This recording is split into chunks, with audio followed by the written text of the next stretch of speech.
திங்கட்கிழமை போல நான் பைபிள் படிச்சுட்டு இருந்தேன். சங்கீதம் சாப்டர் நான் படிச்சுட்டு இருக்கிறேன்.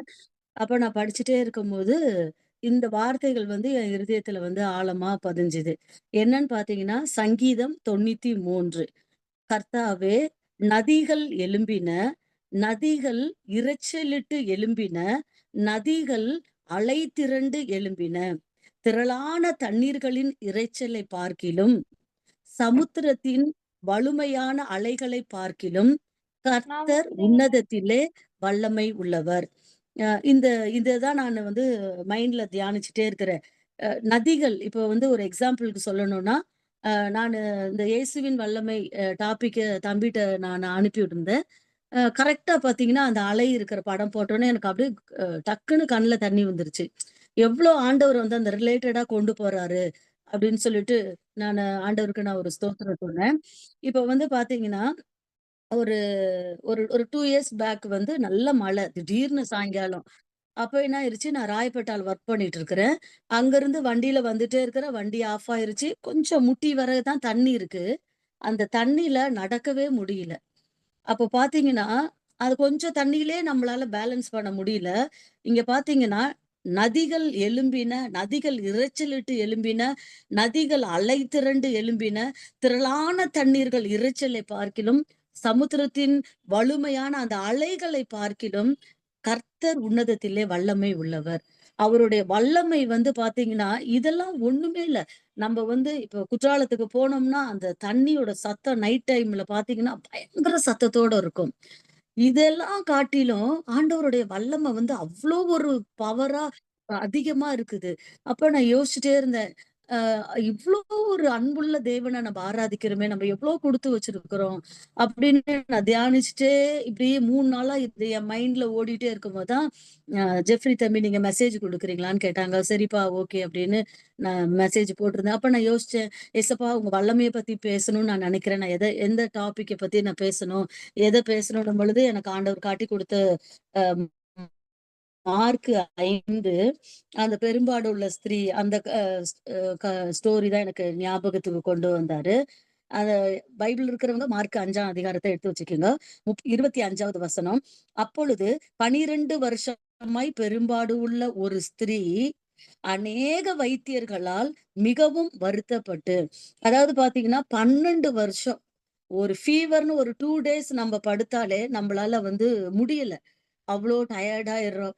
அவங்களுக்கு பார்த்தீங்கன்னா, 12 வருஷமா அவங்க வந்து உதிரப்போக்கா இருந்தாங்க. அப்ப அவங்க எப்படி பலவீனப்பட்டிருப்பாங்க. லேடீஸ்க்கு தெரியும். ஒரு 3 டேஸ் நமக்கு மந்த்லி பீரியட் வரும்போது பெயின் ஜாஸ்தி இருக்கும். டயர்டா இருக்கும். இரிட்டேட்டா இருக்கும். அப்ப இவங்களுக்கு பார்த்தீங்கன்னா, 12 வருஷம் எவ்ளோ நொந்து மனசு உடைஞ்சு எவ்ளோ பாருங்க. அநேக வைத்தியர்கள். ஒரு வைத்தியர் கிட்ட இல்ல. ஒரு சிலர் ஃபேமிலி டாக்டர்ன்னு ஒரு டாக்டர் தான் எந்த சூழ்நிலையிலும் போய் பார்ப்போம். இவங்க பார்த்தீங்கன்னா, அநேக வைத்தியர்கிட்ட போயிட்டாங்க. ரொம்ப வருத்தப்பட்டாங்க. அவ்ளோ ஒரு வேதனை அவங்களுக்கு. தனக்கு உண்டானவைகளை எல்லாம் செலவழித்தும். எல்லாத்தையும் செலவழிச்சுட்டாங்க. சற்றே ஆகிலும் குணமடையாமல் அதிக வருத்தப்படுகிற பொழுது. அதாவது இந்த டாக்டர் செட் ஆகல. இந்த டாக்டர்ட்ட போனா கொஞ்சம் நல்லா இருக்குப்பா அப்படின்னு நம்ம சொல்லுவோம். ஆனா எந்த டாக்டர் கிட்ட போயும் அவங்களுக்கு எதுவுமே சரியா சற்றே கொஞ்சம் கூட நல்லா ஆகலையாம். அப்போ பாருங்க அவங்க எவ்ளோ வேதனைப்பட்டுருப்பாங்க. அப்படி எல்லா பணமும் செலவழிஞ்சு, அவங்க வருத்தப்பட்டு, அந்த 12 வருஷத்தையும் ஒரு கஷ்டத்தோன் மத்தியில தான் அவங்க கடந்து போயிருப்பாங்க.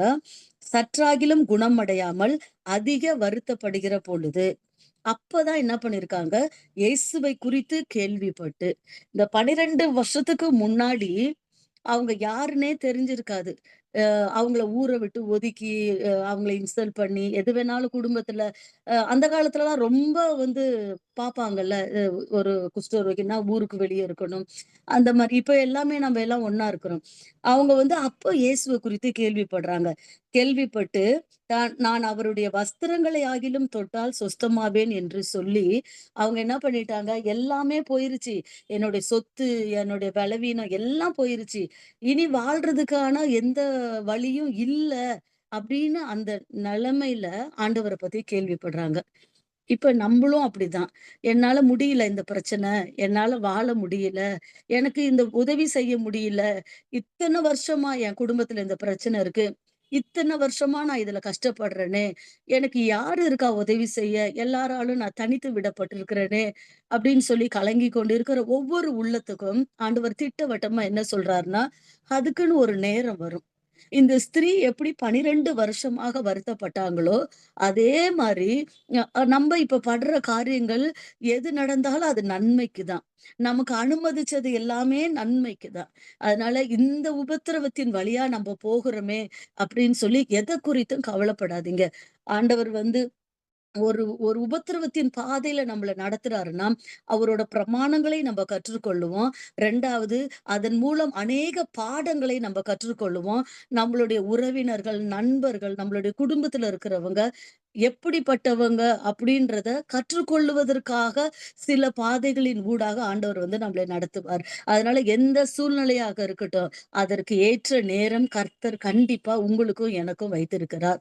இந்த ஸ்திரீக்கு வந்து 12 வருஷம் அவங்க இப்படி உபத்திரவப்படணும், சொத்த இழக்கணும், அவங்க பலவீனங்கள் எல்லாம் போயி அவங்க பலனற்று கடக்கணும்ன்றது ஆண்டவருடைய திட்டமாக இருந்திருக்கிறது. அதுக்கப்புறம் இயேசுவ குறித்து கேள்விப்பட்டு எப்படியாவது அவர் வஸ்திரத்தின் ஓரத்தை தொட்டு சொஸ்தமாவேன் என்று சொல்லி, ஜனக்கூட்டத்துக்குள்ளே அவருக்கு பின்னாக வந்து அவருடைய வஸ்திரத்தை தொட்டாள். அப்போ வந்து அவங்க முயற்சி எடுக்குறாங்க. அவங்க நம்புறாங்க. எப்படியாவது ஆண்டவர் வந்து எனக்கு உதவி செய்வாரு. அவருடைய வல்லமைய பத்தியெல்லாம் கேட்கிறோமே, அவர் அற்புதம் செஞ்சாரு. மரித்தவர்களை எழுப்பினாரு. குருடர்கள கண் பார்வை அடைய வைத்தார். எத்தனையோ காரியங்கள் இருக்கிறது. அப்ப எனக்கும் ஏதாவது ஒரு காரியம் நடக்கும். என் வாழ்க்கையிலயும் ஒரு அற்புதம் நடக்கும்ன்னு சொல்லிட்டு, 12 வருஷமா தோத்து போனவங்க, அவங்களுக்குள்ள ஒரு உற்சாகம் வருது. இயேசுவ பத்தி கேள்விப்படுறாங்க. அந்த காலத்துல அவங்க இயேசுவ பத்தி கேள்விப்படாம இருக்கும் பொழுது, அவங்க வந்து அப்படி சோர்ந்து போயிருந்தாங்க. இன்னைக்கு நம்ம பார்த்தீங்கன்னா, எத்தனையோ வார்த்தைகள், எத்தனையோ Zoom மீட்டிங்ல, இல்லன்னா நம்ம தேவ வசனத்தின் மூலமாக ம் அ சபைகள்ல ஆண்டவர் நம்மளோட ஒவ்வொரு நாளும் இடைப்படுறாரு. அப்போ அவங்க கேள்விப்படாதவங்க இயேசுவ குறித்து கேள்விப்பட்ட உடனே ஓடி வந்து அவர்கிட்ட சரணடைஞ்சிரணும்னு அவங்க நெனச்சாங்க. இன்னைக்கு நம்ப ஆண்டவருடைய வார்த்தைய கேட்டு, கேட்டு, கேட்டு நம்ம வந்து அப்படியே இருதயத்த கடினப்படுத்துறவர்களா இருக்கிறோம். ஆனா ஆண்டவர் இந்த நாள்ல என்ன எதிர்பார்க்கிறாருன்னா, அவருடைய சமூகத்துல வந்துட்டோமா, நமக்கு வந்து 100க்கு 100 விடுதலை. அதுக்கப்புறம் எந்த உலக காரியங்களுக்கும் நம்மள வந்து செவி கொடுக்காம நம்ம ஆண்டவர நோக்கி ஓடணும். இப்போ அவங்க வந்துட்டாங்க. உடனே அந்த அவருடைய வஸ்திரத்தின் ஓரத்தை தொட்டாள். தொட்ட உடனே பாருங்க, உடனே அவளுடைய உதிரத்தின் ஊறல் நின்று போயிற்று. அந்த வேதனை நீங்கி ஆரோக்கியம் அடைந்ததை அவள் தன் சரீரத்தில் உணர்ந்தாள். உடனே இயேசுவின் சரீரத்தை தொட்ட உடனே அவங்களுக்கு என்ன வந்துருது? ஆரோக்கியம் உடம்புல வந்துருது. அப்ப எவ்ளோ ஒரு சந்தோஷம். எத்தனையோ சொத்து இழந்தாங்க. எல்லாத்தையும் இழந்தாங்க. ஆனா இயேசு கிட்ட வந்த உடனே, எனக்கு இந்த வார்த்தை தான் ரொம்ப பிடிச்சிருச்சு. உடனே, உடனே பார்த்தீங்கன்னா, அவளுடைய உதிரத்தின் ஊறல் நின்று போயிற்று. அத வந்து அவங்களுடைய சரீரத்துல அவங்களால அத உணர முடிந்தது. அப்ப எந்த அளவுக்கு அவங்க சந்தோஷப்பட்டுருப்பாங்க. இவ்ளோ சொத்து போச்சு, சுகம் போச்சு, எல்லாம் போச்சு. அதெல்லாம் கூட அவங்க அவ்வளவும் இழந்தாலும் பரவால்ல. ஆனா இந்த நேரத்துல உடனே அவளுடைய உதிரத்தின் ஊறல் நின்று போயிற்று. அந்த வேதனை நீங்கி ஆரோக்கியம் அடைந்ததை அவள் தன் சரீரத்துல அவ உணர்றா. என்ன பிரச்சனையா இருக்கட்டும், எதுவாக இருக்கட்டும், நம்ம எல்லாத்தையும் உதறி தள்ளிட்டு, அவர் சமூகத்துல வந்துட்டோம்னா, அவரையே நோக்கி நம்ம உட்காரும் பொழுது, உடனே ஆண்டவர் நமக்கு உதவி செய்வார். நம்ப வந்து அவருடைய சமூகத்துல உட்கார விட மாட்டேங்கிறான் பிசாசு. அவரோட நெருங்கணும்னு நினைக்கும் பொழுது, நம்மள வந்து தூரத்துல தான் பிசாசு இழுத்துட்டு போகுறான். ஆனா, எல்லாத்தையும் உதறி தள்ளிட்டு அவருடைய சமூகத்துல உட்கார்ந்தோம்னா, உடனே நமக்கு ஆண்டவர் நமக்கு ஆறுதலையும், அந்த வார்த்தை நம்மளுடைய இருதயத்தில தேற்றுறதையும் நம்மளால வந்து உணர முடிகிறது. அவ சரீரத்துல அந்த சுகம் அடைஞ்சத உணர்ந்த உடனே, உடனே இயேசு தம்மிலிருந்து வல்லமை புறப்பட்டதை தமக்குள் அறிந்து, ஜனக்கூட்டத்துக்குள்ளே திரும்பி, "என் வஸ்திரங்களை தொட்டது யார்?" என்று கேட்டார். இயேசு போனார்னாலே தெரியும். எல்லாம் கூட்டமா ஓடுவாங்க. ஆனா, அவருக்கு வந்து பாருங்க, எல்லாரும் கூட வர்றாங்க. சீஷர்கள பார்த்து யார் என்ன தொட்டதுன்னு கேட்கிறேன். உடனே அவர் எல்லா சீஷர்களும் என்னன்னு அவருடைய சீஷர்கள் அவரை நோக்கி, "திரளான ஜனங்கள் உம்மை நெருக்கிக் கொண்டிருக்கிறதை நீர் கண்டும், என்னை தொட்டது யார் என்று கேட்கிறீரே" என்றார்கள். எவ்ளோ பேரு நெருக்கிக்கிட்டு வர்றாங்க. எல்லாருமே அவர் கிட்ட இருந்தவங்க முக்காவாசி பேர் அவர நசுக்கிக்கிட்டு கூட அப்படியே கூட்டத்துல போயிருக்கலாம். ஆனா ஆண்டவர் என்ன சொல்றாருன்னா, "என்னை தொட்டது யார் என்று இருக்கிறீரே" என்றார்கள். "யார் என்னை தொட்டது?" அப்படின்னு சொல்லி கேட்கும்போது, சீஷர்கள்லாம் இப்படி சொல்றாங்க. "என்னது யார் தொட்டதுன்னு எப்படி கேட்கிறீங்க? எல்லாரும் நெருக்குறாங்களே" அப்படின்னு. அப்போதான் அ அவருடைய சரீரத்திலிருந்து அவருடைய வல்லமை புறப்பட்டது. அவருடைய வல்லமைக்கு அவ்ளோ ஒரு மதிப்பு, மரியாதை, அவருடைய வல்லமையில ஒரு சுகம், அவருடைய வல்லமையில ஒரு நிம்மதி எல்லாமே இருக்குது. அப்ப நம்ப என்ன செய்யணும்னா, அவருடைய வல்லமை, இயேசுவின் வல்லமை நமக்குள்ள இறங்கும் பொழுது, அவளுடைய வஸ்திரத்துல இருந்து வஸ்திரத்தின் ஓரத்தை தொட்ட உடனே, அவளுடைய பிரச்சனை எல்லாம் உடனே மாறிருச்சு. அப்ப நம்பளும் ஆண்டவர்கிட்ட, "ஏசப்பா உங்களுடைய வல்லமைய எனக்கு குடுங்க. எனக்கு இருக்கிற பிரச்சனைகள எல்லாமே இயேசுவால மாத்திரம் தான் நமக்கு வந்து மாற்ற முடியும்." எவ்வளவோ வேதனைகள், பிரச்சனைகள், இங்க இருக்கிற எவ்வளோ பேரு, எவ்வளோ அழகா மெசேஜ் குடுக்குறீங்க. ஆனா உங்க உங்க குடும்பத்துலலாம் பிரச்சனை இல்லாம இருக்குமா? கண்டிப்பா இருக்கும். எல்லாரோட இப்ப என்னோட குடும்பத்திலயும் பிரச்சனை இருக்கு. எல்லார் குடும்பத்திலயும் பிரச்சனை இருக்கு. ஆனா, அதன் ஊடாக ஆண்டவர் நம்மளை நடத்தும் பொழுது, நமக்கு வந்து அவர் கர்த்தர் மெய்யான தேவன் என்பதை உணர்ந்து, அவருடைய சந்தோஷத்தினாலும், மகிழ்ச்சியினாலும் அவர் நம்மளை வந்து பலப்படுத்துகிறார். இந்த வார்த்தைய இப்ப நம்ம ரொம்ப சோர்ந்து போயிருப்போம். ஒரு சினிமா தியேட்டருக்கு போறாங்க, சினிமா பாக்குறாங்க. ஒரு 3 ஹவர்ஸ் ஒரு ஜாலியா இருப்பாங்க, உலகத்தான்ல. அதுக்கப்புறம் என்ன பண்ணும், ஆட்டோமேட்டிக்கா ஒரு பீச்சுக்கு போறாங்க, அந்த பீச்ல விளையாடுறாங்க. கொஞ்ச நேரம் ஜாலியா ஆட்டோமேட்டிக்கா திரும்ப என்ன பாரம், பிரச்சனையோ அது அவங்க மைண்ட்ல வந்து அப்படியே அழுத்தும். ஆனா, நமக்கு வந்து பாத்தீங்கன்னா, அவங்களுக்கும் நமக்கும் இருக்கிற வித்தியாசமே இதுதான். நம்மளுடைய அவருடைய சமூகத்துல உட்கார்ந்துட்டோன்னு வச்சுக்கங்களேன், எவ்ளோ பெரிய இடி உழுகுற பிரச்சனையா இருந்தாலும், அந்த இடத்துல நமக்கு ஒரு அமைதி, ஒரு சமாதானம், ஒரு விடுதலை, அத வந்து கர்த்தரால மாத்திரம் தான் குடுக்க முடியும். அவருடைய வல்லமையால எப்படி அவருடைய வல்லமை புறப்பட்டு, அவளுடைய உதிரத்தின் ஊறல் உடனே நின்று போனதோ, அவ எப்படி உணர்ந்தாளோ, அதே மாரி அவருடைய சமூகத்துல உட்கார்ந்திருக்கிற நமக்கு, நிச்சயமா ஆண்டவர் ஒரு நாளும் நம்மள கைவிட மாட்டார். சில நேரத்துலலாம் சோர்ந்து, அழுது, "என்னடா இது லைஃபு இப்படி இருக்கே!" அப்படிலாம் நம்ம நெனைக்கிறோம். ஆனா எல்லாமே நன்மைக்கு தான். நடந்ததெல்லாம் நன்மைக்கு. எனக்கு கூட ஒரு சின்ன பிரச்சனை இருந்தது. நான் யோசிச்சுட்டு ரொம்ப அழுது, அழுது ரொம்ப அப்படியே சோர்ந்து இருதயமே ஒரு மாரி பாரமாயிருச்சு. அப்போ ஒரு நாள் ஒரு மெசேஜ் கேட்டேன். அப்போ ஆண்டவர் என்னோடு பேசினார். "இந்த காரியம் உன் வாழ்க்கையில அனுமதிச்சிருக்குதா, அது நன்மைக்கு தான்" அப்படின்னு. அப்ப அத என்னால ஜீரணிக்க முடியல. இதெல்லாம் எப்படி அப்படின்னு. ஆனா பார்த்தீங்கன்னா, இப்ப அதுலருந்து நிம்மதியா நான் விடுதலை அடைஞ்சுட்டேன். ஆண்டவரோட வார்த்தை அது வர வர என்ன ஆகுதுன்னா, நம்மளுடைய ஆத்துமாவ பலப்படுத்துது. அப்படிதான் இவ எல்லாத்தையும் செலவழிச்சுட்டு ஒண்ணுமே இல்லாம நிர்கதையா நிற்கும் பொழுது, இயேசுவ குறித்து கேள்விப்பட்ட உடனே அவளுடைய சரீரத்துல ஒரு பெரிய விடுதலைய அவங்க அனுபவிச்சாங்க. அப்போ அவ வியாதிப்பட்டிருக்கும்போது, அவ யாருக்குமே எங்க இருக்கிறா? என்ன ஏதுன்னு தெரிஞ்சிருக்காது. ஆனா, இதை செய்தவளை காணும்படிக்கு அவர் சுற்றிலும் பார்த்தார். யாருடா என் மேல இவ்ளோ ஒரு விசுவாசமா, நம்பிக்கையா வந்து என் சரீரத்துல பலன் கிடைக்கும்னு சொல்லிட்டு தொட்டுருக்காங்களேன்னு சொல்லிட்டு, யார் இந்த காரியத்தை செஞ்சாங்க? எல்லாமே கர்த்தருக்கு தெரியும். இருந்தாலும், அவர் அந்த கூட்டத்துல இருக்கிற மக்கள் அவள பார்க்கும்படியாக அவர் கேட்கிறாரு. தன்னிடத்தில் சம்பவித்ததை அறிந்த அந்த ஸ்திரீயானவள் பயந்து, நடுங்கி, அவர் முன்பாக வந்து விழுந்து உண்மையை எல்லாம் அவருக்கு சொன்னாள். அவ எப்படி சொல்லியிருப்பா? நேருக்கு நேர் நின்னு, "ஏசப்பா இது மாரி ஆயிடுச்சு." அப்படி சொல்லியிருக்க மாட்டா. தரையில விழுந்து அவ நடுங்குறாளாம்.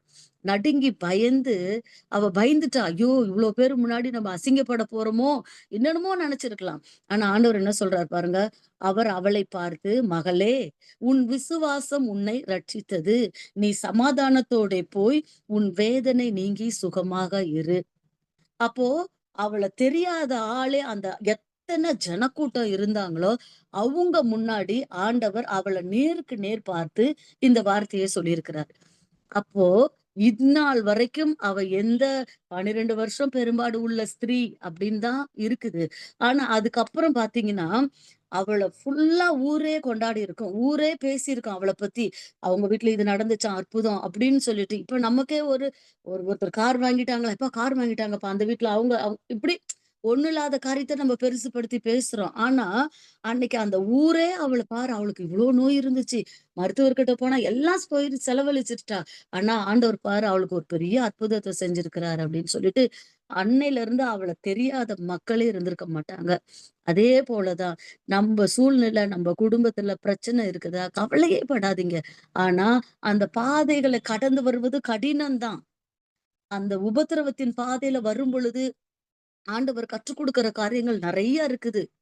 நான்லாம் நெறைய அழுதுருக்கிறேன், வேதனைப்பட்டுருக்கிறேன். இப்படி ஒரு உபத்திரவமா? அப்படின்ட்டு. ஆனா ஆண்டவர் அழகா எப்படி எப்படி இவ்ளோ நாள் இல்லாம, இப்ப ரீசென்ட்டா கொஞ்ச நாளா இந்த பைபிள் ரீடிங் கேம்பெயின்ல ஆண்டவர் எப்படியோ கொண்டு வந்து சேர்த்துட்டாரு. அப்போ ஒரு ஒரு நாளும் 6 மணிக்கு எந்திரிச்ச உடனே அந்த மெசேஜ கேட்ட பிறகு நமக்கு ஒரு ரிலாக்ஸ்டா இருக்கு. எந்த ஒரு கர்த்தருடைய வார்த்தையா இருந்தாலும், திடீர்னு ஒரு நம்ப யூடியூப் ஆன் பண்ணி ஒரு மெசேஜ் கேட்கும்போது, நமக்குன்னே அன்னைக்குன்னே சும்மா ஏதோ ஒண்ண பார்க்கணும்னு தான் போ போ போட்டிருப்போம். பார்த்தா அன்னைக்கு ஆண்டவர் அந்த வார்த்தைய கொண்டே நம்மளோட இடைப்படுவார். அப்போ நானு பாத்திரம் விளக்கிக்கிட்டு, மெசேஜ் கேட்டுக்கிட்டு, அப்படியே நான் இருக்கும்பொழுது யோசிப்பேன். எல்லாம் நம்மள பத்தியான இன் அண்ட் அவுட் ஆண்டவருக்கு தெரியுது. இதெல்லாம் நம்ம இருதயத்துல என்ன நினைக்கிறோமோ, அந்த வார்த்தை தான் நமக்கு பேசுறீங்க. ஒவ்வொருத்தரும் நம்ம ஏதாவது சோர்ந்து போயிருந்தோம்னா, நீங்க போடுற டாபிக்ல அந்த காரியத்த கொண்டு இடைப்படும் பொழுது, அது ரொம்ப ஒரு இருதயத்துக்கு ஆறுதலா இருக்கு. அதனால எந்த சூழ்நிலையிலயும் உலகத்தில் உள்ளவைங்களையும் நம்ம அன்பு கூறாம, ஆண்டவர நோக்கி ஓடும் பொழுது, அவருடைய வார்த்தைய பெற்றுக்கொள்ளும் பொழுது, உடனே அற்புதத்த ஆண்டவர் நம்மளுடைய வாழ்க்கையில செய்வார். இவ்ளோ நாள் இந்த பிரச்சனை இருக்குதேன்னு கவலைப்படாதீங்க. எத்தன நாளா இருக்கட்டும். 18 வருஷம் கூனியா இருந்தா. குனிஞ்சே தான் இருந்திருப்பா. அவ தலைய நிமிர கூட முடியாது. ஆனா ஆண்டவர் தொட்ட உடனே அவ நிமிர்ந்தா. அதே மாரி அவருடைய தொடுதலுக்கும், அவருடைய வல்லமையும் நம்மளுடைய வாழ்க்கையில இருக்கும் பொழுது, கண்டிப்பா ஆண்டவர் அற்புதத்தையும், அடையாளத்தையும் நமக்கு செய்வார். எந்த சூழ்நிலையிலயும் மனச தளர விடாம, எவ்ளோ பிரச்சனை இருக்கட்டும். நடந்ததெல்லாம் நன்மைக்கே, நன்மைக்கேன்னு சொல்லிட்டு, நம்ப பாட்டு பாடிக்கொண்டு ஆண்டவர நோக்கி ஓடும் பொழுது, நம்பள தெரியாதவங்களுக்கு எல்லாருக்கும் ஆண்டவர் நம்மள தெரியப்படுத்துவார். இவங்க யாரு இவங்க? இப்ப ஒரு எக்ஸாம்பிள்க்கு இப்ப இதுல திருநெல்வேலியில தான் உங்களலாம் தெரியும். மத்த இடங்களுக்கு உங்கள பத்தி யாருக்கும் அவ்வளவா தெரியாது. ஆனா, தெரியாத இடத்துலலாம் கொண்டு போய் ஆண்டவர் உங்கள் ஒவ்வொருவரையும் உயர்த்துவார். அதனால எத குறித்தும் கவலைப்படாம, கண்டிப்பா ஆண்டவருடைய தேடுகிற நம்ப ஒரு கலசம் தண்ணீர் குடுத்தா கூட அதற்கு ஏற்ற பலன அடையாம போக மாட்டாங்க. இவ்ளோ பிரயாசப்பட்டு, இப்படி மீட்டிங் நடத்தி, எவ்ளோ நல்ல காரியங்கள் செய்கிற ஒவ்வொருவரையும் இயேசு கிறிஸ்துவின் நாமத்தினால ஆண்டவர் உங்களை ஆசீர்வதிப்பார். உங்கள் ஊழியங்களையும், உங்களுடைய நேரங்களையும் நீங்க கர்த்தருக்கு குடுக்கறதுனால எல்லாவற்றையும் ஆண்டவர் அங்கீகரிப்பார். ஒரு நாளும் தலைகுனியவோ, சூழ்நிலை பார்த்தா அப்படியே சோர்ந்து போயி, "என்னடா இது?" அப்படின்ற மாரி இருக்கும்.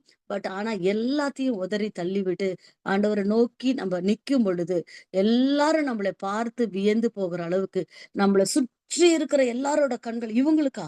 இவங்களுக்கா இப்படி நடந்துச்சு?" அப்படி நம்மள அற்பமா நெனச்சிருப்பாங்க. ஆனா, யாரெல்லாம் அற்பமா நெனைக்கிறாங்களோ, அவங்க எதிர்க்க ஆண்டவர் நம்மள நேரா பார்த்து, அவள பார்த்து சொன்ன மாரி, அவளை பார்த்து, "மகளே, உன் விசுவாசம் உன்னை ரட்சித்தது. நீ சமாதானத்தோட போய், உன் வேதனை நீங்கி சுகமாய் இரு." அவளுடைய வேதனை அப்பயே போயிருச்சு. அவர் உதரத்தின் ஊறல் நின்று போயிற்று. அதிலிருந்து அவ என்ன பண்ணியிருப்பா? நிம்மதியா இருந்திருப்பா. ஒரு சுகத்தோட, ஒரு நல்ல ஒரு சந்தோஷத்தோட சும்மா இருந்திருப்பாளா? ஏசப்பாட்ட போய் எனக்கு அங்க போனேன், இங்க வந்துச்சு. இந்த மாரி ஏசப்பா சுகம் குடுத்தாருன்னு ஊரே போய் சொல்லியிருப்பா.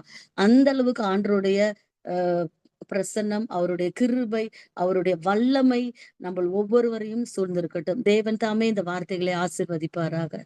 Thank you.